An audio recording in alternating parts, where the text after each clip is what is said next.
All right, after 5 long years, we are quitting YouTube, going back to our real jobs. What? So after 5 whole years of dedicating long editing hours, lots of time invested between me and Luke and Lee and Miller and everybody, we've secured a sponsorship with CanAm, and they've come out and sent us out a brand new 2025 Outlander 1000 XMR Gen 3. So we've actually had a Gen 3 on the channel for like the last 2-3 months, and it was actually our friends over at Performance East. They lent us their demo unit, which I think they were just assuming I was gonna make 1 or 2 videos with it. But we had a really good strong feeling that we were getting this, so I didn't want to buy one yet, so I just held on to it. I think Matt over at Performance East is a little mad. In my defense, he told me I could put up to 20 hours on it, and I did that. We had a really good time with it. Huge appreciation because we got to have all of our initial fun on that thing, and now we have a very crispy clean brand new fresh unit, which we've never done before, to start off the 2025 build series on this girl. Usually we always, as in we, I mean you always buy a brand new unit from the dealership and then take it right to Busco and just immediately trash it. Luke literally won't let me drive it. No, I'm not letting Kyle drive it. So one of the reasons that Luke won't let me ride the Gen 3 Outlander is similar to when we first bought the Defender. We took it to our buddy Cullen with Glass Life of Atlanta, the guy who I bought my red dually from, and they put this special product called paint protection film. And I'll be honest, it has saved this Defender. All these scratches right here, this is not in the actual paint. So we can, in theory, rip all this off, and underneath it is a brand new painted Defender door panel. When we're ready, we'll peel all that wrap off and it'll be brand new underneath again. Like, this thing is all PPF, so I'm not stressing about when people get all muddy and touch my truck and like the quality of my paint getting messed up. Doesn't mean you get to do it though, don't do that. So all that being said, we're gonna have it done again to this pretty girl. All this, we're gonna get wrapped, because it seems like every new machine I get, I always scratch the crap out of them right here. So PPF, you can either get it in the gloss, or you can actually get PPF in a matte finish. We're gonna do the matte PPF on the 4-wheeler. We have some other ideas that we're gonna tie. We're keeping the bumper. No, we're not. No, we're keeping the bumper. This thing's gotta go. So if you guys didn't know, on these Outlanders, you can take the winch and put it back into the lower location like the older Outlanders were. I don't know if I'm gonna find somebody to make me a new bumper for this, or just order the Outlander XT bumper. We're gonna go ahead and repowder coat the bumper. We're gonna get some different wheels, a different seat cover without the red. We're gonna get rid of all the red. You wanna tell them what color we're going with? We'll reveal the colors. I did a little 2-second Photoshop job. This is kind of the idea we had. Is this right here, CanAm's Octane Blue. So if you watched since the beginning of this channel, this is the OG 2020 Outlander that Kyle started the YouTube channel with. It was matte gray and the Octane Blue. We're thinking of doing kind of a throwback to the OG Outlander. That's kind of the idea right now. So to also add on to the changing it up, we're gonna go ahead and take these wheels and tires off, which I am kind of excited about because these are going right on the $800 Outlander that we have, because that thing needs an upgrade from the Cryptids. We're gonna go ahead and get some different wheels. I'm not sure yet what I want to put on, so make some recommendations. We are going to do the S3 2-inch forward stretch A-arms so that we can fit some 34s. If you guys haven't seen the construction of how these Outlanders are, they've got this metal bar right here, so what that means is we can't put floorboards on here. I'm sure somebody will find a way where you cut them and modify them, but our buddy Dustin over at S3 Power Sports has come out with a solution for this. We've got a 2-inch stretch A-arm, which basically replaces this and moves the center of the wheel back 2 inches. So that'll be nice because we can fit 34s, still keep the floorboard. Yeah, brother. So I think at the moment we have 2 or 3 options to get rid of this big turd in the back that's really quiet. RJWC just announced an exhaust. SLG has one. Empire has an exhaust. So one of those options, because we need something a little bit louder than what we got. So all that being said, this is actually really good timing because Luke has to go down to Atlanta already. He has to go hang out with Cullen for a few days, and we've got a lot of things that need to happen while he's down there. First off, we got to get the Outlander loaded up on the trailer. Luke's car is going down there. My dually's going down there. And I've got this big old thing. 4L80E out of the beater truck that we've picked up. So if you guys missed it, we bought a $700 Chevy 2500 6-liter. We just pulled the transmission out of it because that was the issue wrong with it, and we're trying to make this around 700 horsepower for $700. We already made a video on that. If you guys want to go check it out, this is our next truck build for the channel. Also, the Outlander has to go down there to get PPF'd. Luke's car only kind of has to go down there for him to get back. My dually's going down there to haul everything. Plus, I figured while I was calling in the PPF favor, I would have my bedsides redone because these things have got a bunch of rock chips in them. The PPF is literally doing its job. It's flaking up here and there, but That's better than your paint getting flaked up. So he's actually driving down there to go hang out with Cullen. They're gonna go down to Bradens, Florida, and they're doing some stuff with Cletus McFarlane. They're more PPF stuff. Luke's gonna go tag along to help him film for his Instagram side of things. Speak of the man. Colin, he's calling. Hello. What up, boy? We're filming a video. I was literally not even kidding, just talking about you. And then you called me. You're bringing the dually down, right? Yep. See, he already knows what's going on. Did you get the Pastrana car all set up, looking right, the C8? Yeah, it's done. We gotta load it in the morning and just roll out. If you guys don't know, Cletus just had the Freedom 500 race and Pastrana won it, and he won a C8 Corvette and then decided to spray paint the sucker. And then you guys just completely saved it and made it look brand new again. Is that your most expensive detail? Probably, yes. Y'all have a good night. We'll see you tomorrow. All right, we'll see you in a little bit. Thank you. So, Colin's gonna sneak our stuff in as he has time. What'll be next steps after that? By that time, hopefully we have some parts ordered. We'll be getting stuff powder coated, hopefully. And all that being said, we can't be hooking up the new Outlander without hooking up Luke's rig. So, next up on the chopping block for getting a makeover, Luke's gonna get some 34s on here, and we can do a true test of 34s versus 34s, as well as kind of slightly built up machine versus the new Gen 3 Outlander on 34s. So that'll be an upcoming video we can come out with. I think it's just time that we do some A-arms and 34s and step up from the old 32s on her. Basically, I got a really long list of things that need to get either built, projects completed, or stuff finished so that we can start enjoying all the things that we have for the 2025 season. We got a lot of stuff to do. Let's get them loaded up, and then we'll catch you guys for the second half of the video. And Luke, you should really tease in some videos from Florida while you're there with Cullen.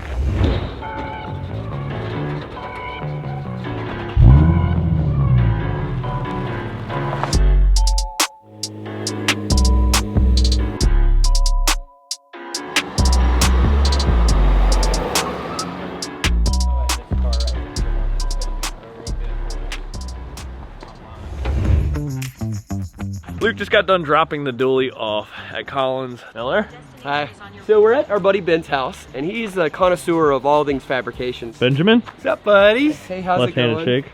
That was weird. Yeah, so it's actually Easter Sunday, and I got my butt sunburnt to crap on the lake yesterday. Ben, I'm ready to go out on this tri-tune you got here. Besides that, Ben's taking his X3 to West Virginia with us in, what, 2 weeks now? This thing ready to ride? Yeah, as long as I don't total it in Windrock this weekend. Yeah, you better not total it this weekend, because we got West Virginia coming up. All right. All right, what we got here? We got a TRX 90. You Yeah? guys know I'm into like the pit bike stuff. Now these TRX 90s are really, really slow. So what we're gonna do is take this and put this motor in. This is a 2024 Honda Grom. Came from a police auction, so we're gonna swap this motor because this thing's totaled, doesn't have a title, but we're gonna put this motor inside the TRX. So I've been trying to tell Miller for like the last, what, 2 years to retire from riding two-wheel things like pit bikes. And now you're the one with the torn meniscus or whatever the heck you Yeah, had. that's what it is. Okay. It's already smoking a little bit. Yeah, Ben. So what's the first step gonna be? Ben, what do you think we should do? Start on the Grom or start on the quad? I think we need to get the quad apart. All right, let's get this thing started. Safety first.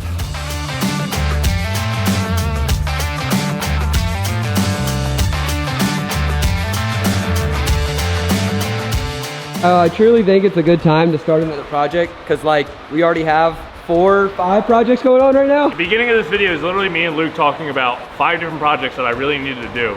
And instead of finishing those, we're starting another. This is gonna be fun. I like that we're becoming more of a project channel now. Not really, but kinda.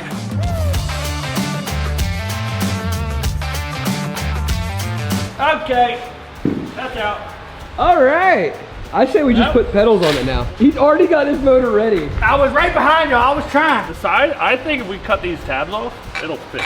Like it's almost in there. If this was a carbureted Grom, it'd be a whole lot easier, but we're gonna make it work. I mean, honestly, if you look at the motors, they're pretty similarly shaped. No, they're Somebody not. in the comments not that is much gonna be bigger. like the Grom professional and be like, well, this and that and this and dude, we did no research at all. Like, I'm sure this is maybe common. It's not that far-fetched. No research at all. I think 1 or 2 other people have only done this. Like, this is gonna be such a fun bike. Now the biggest question of the day: grinder, sawzall, or plasma cutter? Grinder, death wheel. Yeah. Death wheel. Definitely no longer in the way.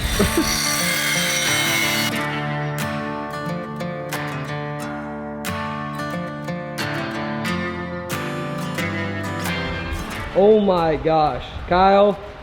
It was meant to be. That rear mount. It's pretty lined up too. Can you see how close that is? Oh my gosh. Right now, the hardest thing, the wiring's pretty simple. The exhaust won't be too terrible. The airbox we kind of got figured out. The gas tank we got figured out. The plastic, that'll be at the end. So the motor mounts is what we're faced with right now. That's Ben's specialty. Ironically, the bottom of this motor and the 90 motor are pretty dang similar. What we're gonna do is just put this bolt back in for this bottom motor mount. So she's mounted right there. I mean, it's got one bolt in it right now. How is it lined up with the sprocket? Oh, sprocket's perfect. All right, we got this thing pretty close to what we think we're gonna do with it. We're gonna head back to the house, but in the meantime, Ben's gonna get some brackets made up for this thing, and then we'll be back to figure out the electronics, the airbox, fuel, and after that, we kind of mock the plastic stuff. By the next time you see this thing again, we'll be ripping around on it, and we're going from 4 horsepower originally, which probably less than that because it ran like crap, to 11 horsepower, which really doesn't sound like a lot, but they're pretty peppy as they were. Now we have a clutch and almost 3 times the horsepower. So, but in the meantime, we're gonna head back to the house, and we did a Q&A question on the YouTube page earlier, so we got a bunch of questions to go answer. So me, Miller, Luke, and Lee are gonna go back to the shop and hit you guys with the rest of that for the rest of the video. See you at the house. All right, we're supposed to be doing a Q&A, but we're supposed to start this Q&A at 6:30. Without further ado, we are pulling the questions up on the TV over here. We got our microphone that we have to talk in. All right, so basically what Kyle failed to explain is we posted a thing saying, you know, ask some good quality questions, and now we're gonna answer all the Q&A questions. Like a good bit of them. And this is our microphone, we're gonna pass this around, and we're all gonna take turns answering. Let us know if you like the wireless microphone. I like it a lot, because then it look, I can stand over here. Look, I can run outside, watch, I'm gonna shut the door. Guys, you can still hear me. It's pretty cool. I love wireless microphones. Keep the door open. All right, stop. All right, to the questions. We have 2 mics running. We have the blowtorch mic. All right, guys. Welcome to today's question number 1. What was your first video and which one is your favorite? Made a video at Carolina Adventure World with me and my buddy Cody. Luke did a good job kind of editing the not best footage that we gave him to edit. What would you say is your favorite video that you've edited, Luke? There's a lot of favorites in the last 6 months. Buying the $700 Chevy, the first video on the 1000 XMR. I'm gonna go off on a whim right now and say my favorite would be the off-road golfing we did. This would be a good one for me and Miller. Do you ever plan on moving shops and getting a bigger one? Absolutely. We both need a bigger shop for sure. I think that is going to be the most desired thing between all of us. Like, I don't want to invest more into this shop because it's kind of like I'm capped out on what I can do here space-wise. This one's for Luke. What made you start YouTube? And if you direct that towards Kyle, like if you're asking Kyle, what made you start YouTube, was me.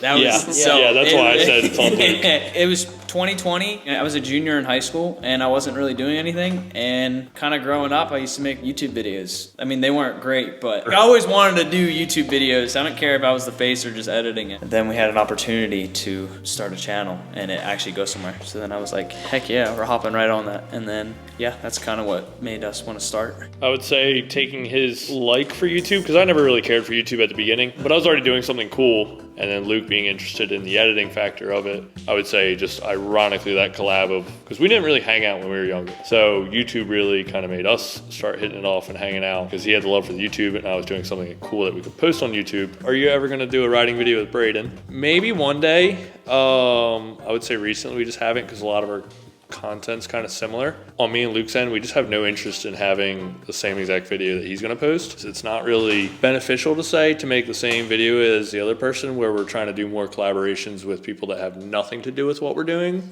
All right, next question. What happened to Diego Perez? Are you guys still friends? I occasionally talk to him here and there on Snapchat. We'll slide up on each other's stories and chat a little bit. Yeah, he's just been living life. He started a whole nother business at the same time YouTube did. He blew up in his other businesses. Yeah, he's not dead. Basically, if you don't post on YouTube for like an extended amount of time, it doesn't mean you died. It means you're just not posting on YouTube. So stop saying, what happened? Did they die? Are they okay? Yes. People are okay. All right, the next question is, if you have communicators to talk to each other, which brand do you use? We use Verizon and AT&T and iPhone. We use Cardos for our helmet walkie-talkies, or whatever the correct title for those are. All right, next question is, what type of GoPros and cameras do you use? For the big cameras, we use Sony, specifically an A7 IV and an A7S III. And then for the GoPros, we use GoPro Hero 12s. People think they need the newest GoPro. You don't. Anything after the 7 is good. We literally used 8s up until last year. You can get away with them. We put microphones inside the GoPros. That's why they sound so good. Everybody asks. That's also what breaks all the time is the microphones in the GoPro. Somebody likes to go underwater. Pretty much everybody watching this video has an iPhone. If you're trying to make videos, you can quite literally do 80% of what we do with an iPhone. If you got a Samsung, just grow up and get an iPhone. I read this question as any recommendations on Google's. Just Goggles. Does that say goggles? That is Google. It does say Google's. Heatwave Visual. Google.com works pretty good. The next question is, why don't you post 2 days a week? We need like 70 hours in a day for 7 days to do that. You know, on top of your personal life and whatever job you're having to work. And then this is more or less another job that you're doing. So we'd like to post 2 days a week. That's hopefully in the near future, maybe. For now, you gotta suck it up and watch our one awesome, super good video a week. Quality over quantity. I'd rather post one really good video a week than 3 dog doo-doo videos, in my opinion. How long do you plan on doing YouTube, and are you gonna do it full time one day? I believe we're probably gonna try to run this out as long as it makes sense. Doing it full time, yeah, we're definitely trying to move in that direction this year. All right, next question we got. What made you decide to give Luke your tan Renegade instead of selling it and putting that money towards your blue Renegade, bold, or something else? The original plan was to have 2 and have 1 as a backup, and that's why they kind of became the same exact machine but different colors. It wasn't ever intended to just put Luke on it. It was really just so I had a backup because I'm really good at breaking things.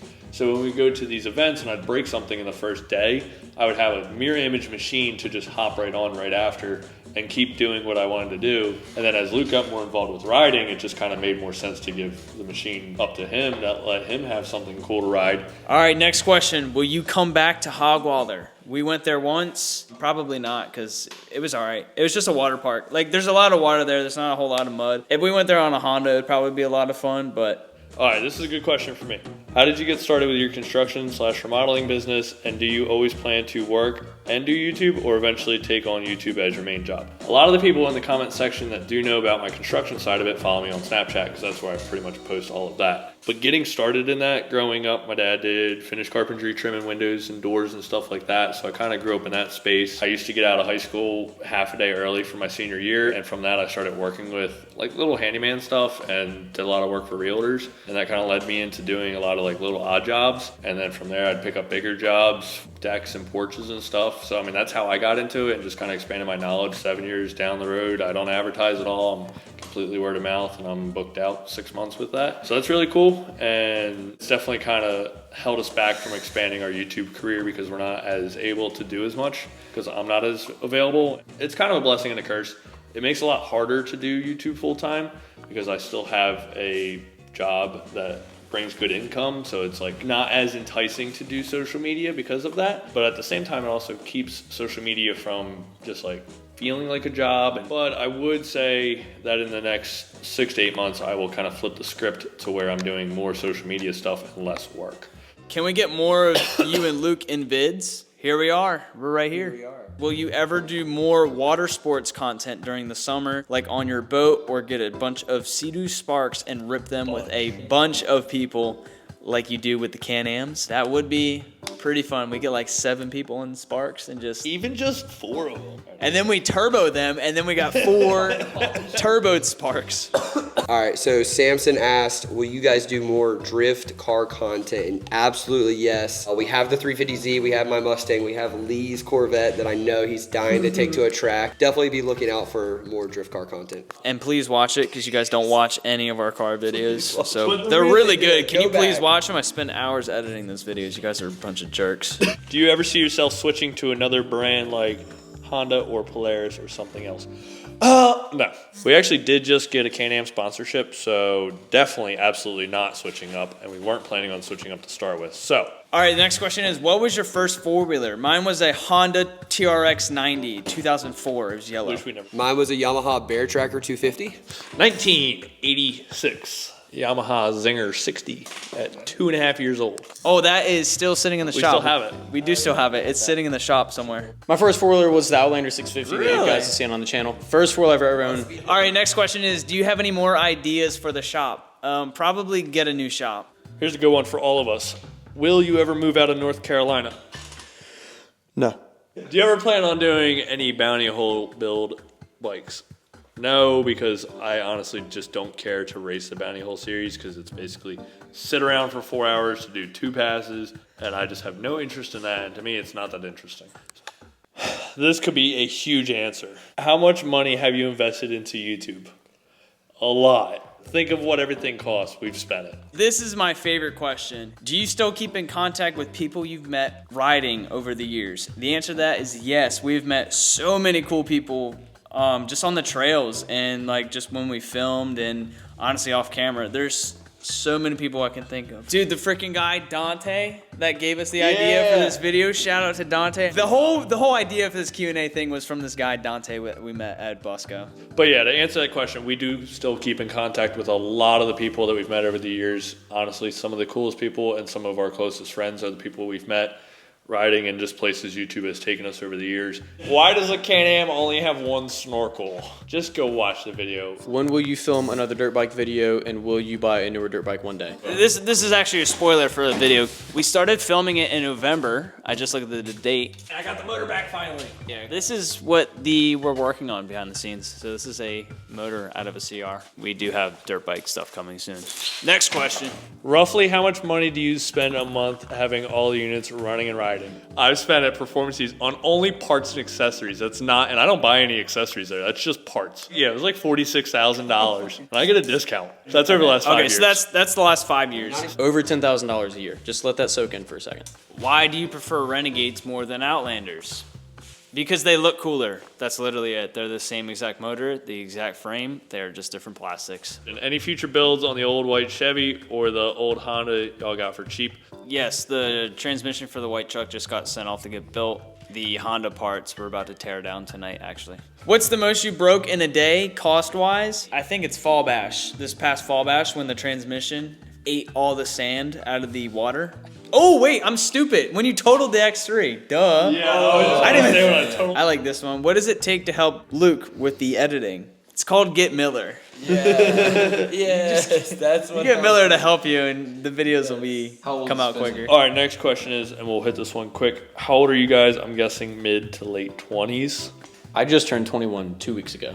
25. I'm turning 28. And I'm 21 also. What is the best year for a Can-Am? I personally like anything after 2019 because that's when they went to electronic throttle. Pros and cons of a 4-seater versus 2-seater side-by-side. I'd like to carry more people, but do not want the expense and maneuverability of the fun. Here's my opinion. If you have a side-by-side, you're going to make side-by-side friends. So just get the 2-seater because you only need you and a passenger. Stop trying to entertain the people that don't have a machine. If they want to come riding, tell them to get a machine. Okay, so Dwayne from 2004 asked, why did Miller leave Bradens Channel? I went into much greater depths on that on the Seaboys podcast. And to wrap it all up, honestly, it was I just didn't see much growth for myself. What is your favorite tool to do demolition at your job? Without a doubt, my favorite tool is my hammer. A little 15-ounce S-swing framing hammer. And I usually have to buy a new one every 6 months because I either break them or I lose them. All right, here's a good, quick, interesting question. Most money you've made in a day, how? I think it was $3,000 because it was technically a wedding video.